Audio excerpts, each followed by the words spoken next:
This is Scott the Fix-It Guy with a really easy repair for you. This is for a garbage disposer that hums when you turn it on. It doesn't spin, it just hums.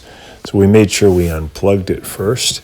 And what I've done is I've got a pair of vice grips, or you can use a pair of pliers wrapped around just a regular Phillips head driver that has a hexagonal shape to it. And I put this up into the bottom of the disposer. There's a little outlet there where you can put in a wrench, and I'm just turning it back and forth. This is what it looks like. So this is just a common little driver that you can get. A lot of screwdriver kits have these, and I just grabbed it with my pliers or vice grips, and you put it up into that hole, and then you're going to rotate it back and forth, and it breaks up any corrosion that may have built up. Sometimes if you don't use the disposer for a couple of weeks, it'll get kind of rusty, and that helps to break up the corrosion. Also, I'm pouring in just about a quarter cup of vegetable oil, and that helps to also loosen up the mechanism. Yeah, we're good. And then when I started it, it was no longer humming. It started to spin really well again.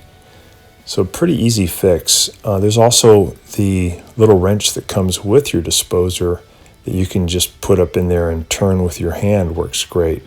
Grabbing it with the vice grips gives you a little bit more leverage if the corrosion is more severe, or if it has a bunch of food debris that's really jammed it and making it hum.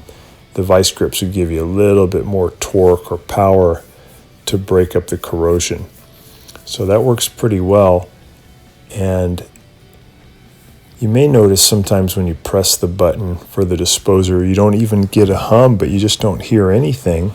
And that could be that it's unplugged, or that the little thermal circuit breaker underneath has popped out and just needs to be reset.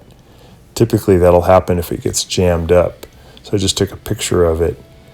But it's a little red button that's underneath almost all disposers, and when it trips, it's going to hang out by about a 1/4 inch, and just push it back up in there. Here's that little red button, kind of a square button. You just push it right back into the disposer, and then make sure that you get rid of whatever is causing it to be jammed, and then it'll run again. If when you press the button it hums, then you just got to work on breaking up that corrosion. So thanks so much for watching, and please subscribe when you get a chance.